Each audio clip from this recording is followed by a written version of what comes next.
हम भारतीय दुनिया के हर बड़े स्थान पर मौजूद हैं। माइक्रोसॉफ्ट हो, गूगल हो, चाहे मंगलयान बनाने की मिसाल हो, हम भारतीय दुनिया को अपना लोहा मनवा चुके हैं। पर फिर भी ये बड़ा पैराडॉक्सिकल है कि जहां सुंदर पिचई यूएस पहुंचकर एक ही जिंदगी में गूगल जैसी बड़ी कंपनी के शीर्ष पर पहुंच जाता है, वहीं करोड़ों भारतीय युवा एक छोटी सी नौकरी को अपनी पूरी जिंदगी का सच मानकर अपने सपनों को अगले जन्म पर टालकर जीवन जी रहे हैं। कुछ थोड़ी हिम्मत दिखाते हैं और नौकरी को छोड़कर एक नई राह पर चलते हैं, स्टार्टअप शुरू करते हैं। पर यहाँ फिर एक पैराडॉक्स है। जो मैं कहने जा रहा हूं वो अगर आपको अचंभित करे तो ऐसा शायद ही कभी कोई यूट्यूबर कहता होगा जो मैं कहने जा रहा हूं, कि इस वीडियो को पॉज करके उसी गूगल से पूछना जिसे एक इंडियन हेड करता है कि that how many startup fail in India. Google करना शुरू करो that how many startups fail in India. It tells India has the third largest ecosystem for startup, yet 80 to 90% of Indian startup fail within the first 5 years of their inception. ये हताशा, ये निराशा क्यों? शुरू हुआ बिजनेस, लॉस हुआ और हम हिम्मत हार गए, या नौकरी ज्वाइन की, मन मुताबिक अप्रेजल नहीं मिला तो उसे छोड़ने का सोचने लगे। एक बार मैनेजमेंट की बोरिंग किताबों से निकलकर इस देश की धरती से जुड़ जाओ। इस देश में राम आज तक यूं ही नहीं याद किए जाते। पीढ़ी दर पीढ़ी राम का चरित्र भारतीय जनमानस तक पहुंचाया गया है। बड़े मैनेजमेंट फंडों की कॉम्प्लेक्सिटी से निकलकर इस जीवन से सीखो जिसे बचपन से कथाओं की तरह बड़ी सहजता से हमें सुनाया जाता है। राम से धैर्य पाओ। जहां तुम एक लॉस से घबरा जाते हो, उसकी कैलकुलेशन तुम्हें रात भर सोने नहीं देती है।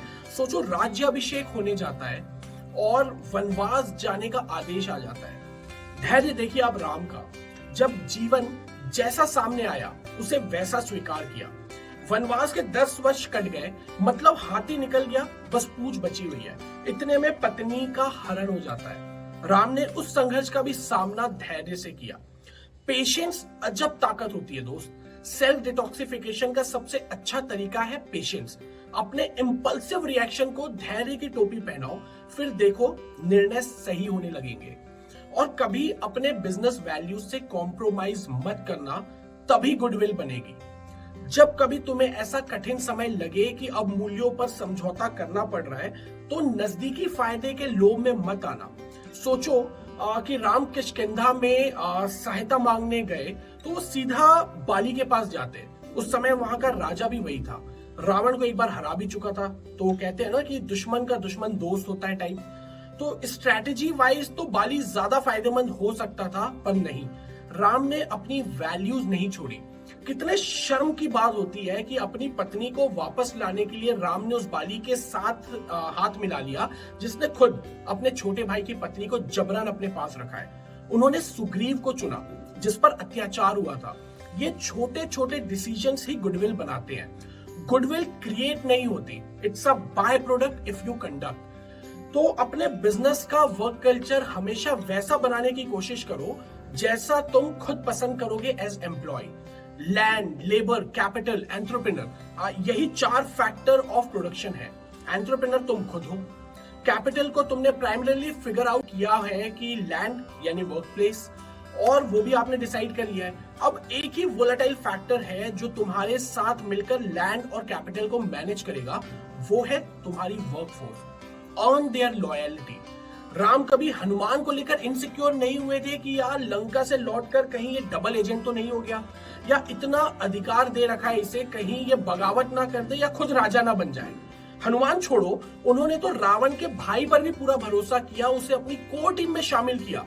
और यहाँ अपनी कंपनी में एक एम्प्लॉय को कंफर्म करने में आप सालों लगा देते हो और फिर कहते हो यार लॉयल स्टेबल वर्कफोर्स नहीं मिला। राम की उस सेना में जो रावण से युद्ध करने चली थी, रिम्युनरेशन की तो बात भी नहीं हुई थी। राम राज के लिए राम जैसा काज भी करना पड़ेगा। राम को अगर ईश्वर मानने में कोई समस्या हो सकती है, तरह तरह के दर्द है यार दुनिया में। तो चलो राम के जीवन को हम किसी कहानी की तरह सुनते हैं। इस भारत भूमि की तरक्की की ऊंची इमारत की नींव इसी धरती में पड़ी हुई है। अयोध्या का युवराज जब 14 वर्ष के वनवास के बाद से लौटा तो भगवान राम बन चुका था। क्या पता जीवन अपनी किस चुनौती से तुम्हारे लिए कौन सा मार्ग खोलना चाहता है।